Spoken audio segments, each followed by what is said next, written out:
Bloodline is the first novel to be released after The Force Awakens, which means it has the ability to provide us with more information about the state of the galaxy and our main characters in the 6 years prior to the film. It's also been revealed that the director of Episode VIII, Rian Johnson, gave the author Claudia Gray some hints and connections for his upcoming film. So this video will be covering what we learned about The Force Awakens and speculate about what we could possibly see in Episode VIII based on the book. Obviously, spoilers for Bloodline are ahead. First up, let's talk about the Solo family. As I said, the book takes place about 6 years before The Force Awakens. Han and Leia are still together, and Ben has not yet fallen to the dark side at the age of 23. He's with Luke, but they're both not easily able to communicate with Leia. Han works as a manager for a racing team, and Leia is of course a senator. They don't get to see each other very often, but they're obviously still very much in love. But I can also absolutely see the strain on their marriage. Han wants to travel the galaxy, and Leia is too dutiful to leave the Senate in the sorry state that it's in. Neither acts like they want out, but I can totally see the loss of their son being the straw that broke the camel's back. The major revelation of the book is the galaxy learning that Leia's father was Darth Vader. We as readers learn that Ben didn't know that, and he doesn't exactly find out in the best way. I'd be willing to bet that this leads him towards a dark path of trying to learn more about his grandfather. Additionally, doubt is cast on Luke, and people fear his potential to turn into another Darth Vader. But most immediately, we learn why Leia is no longer with the Senate, and even viewed as a pariah by most of the galaxy. The fact that she had knowledge of her parentage and hid it from her peers causes most of them to distrust her. So when Leia warns the Senate about the dangers of an attack, they write her off as a warmonger, which leads her to form the Resistance with pilots and staff that she knows she can trust.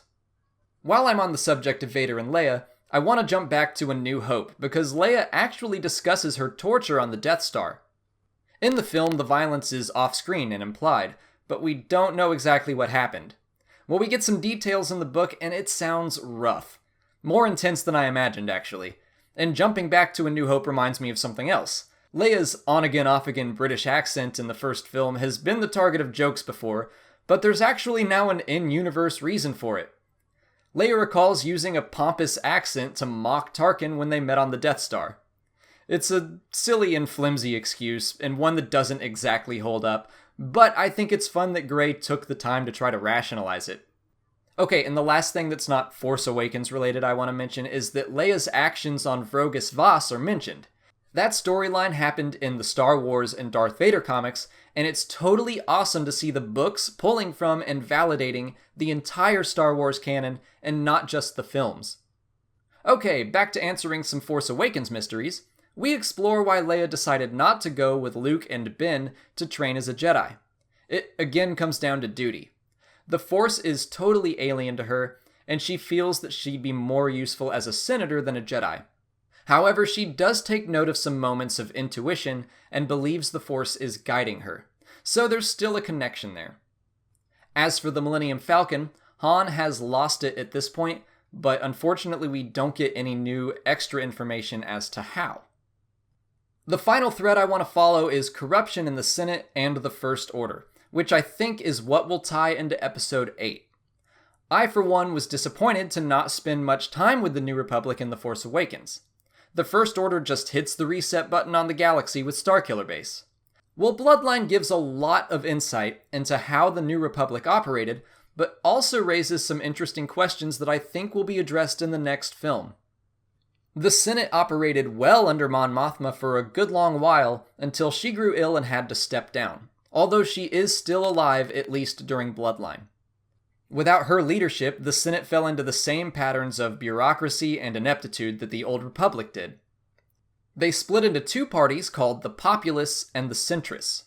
Leia and the other Populists wanted planets to have most of the control over their own affairs, while Centrists wanted more centralized power. To Leia, that setup would be dangerously close to an imperial-type government. Not surprisingly, some of the centrist senators flat out want a return of the Empire. They are actively supporting the First Order, which is still a secret at this point. To prepare the galaxy for their arrival, the Senators are also funding smaller militaries and criminal organizations to attack the New Republic and make the First Order's takeover quick and easy. Leia thwarts one of those groups and seems to cause a delay for the First Order that will last 6 years until The Force Awakens. That's when they use Starkiller Base to destroy the Senate.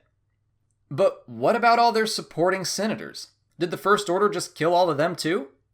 The Force Awakens makes it seem like the New Republic was wiped out completely, but I'm thinking Episode VIII will reveal the survival of some senators, namely some corrupt First Order supporting senators.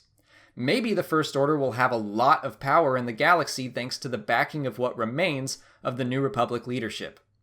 If I have to guess about how Bloodline ties into Episode VIII, I think that's it. The survival of the worst senators providing political support for the First Order. But what do you think? Let me know your guesses in the comments, or let's talk about other connections that I might have missed. That's it for today. Please subscribe, like, and share to see new Star Wars videos every weekday. And if there's a specific Star Wars topic you'd like me to cover, leave it in the comments and I'll do an episode about it.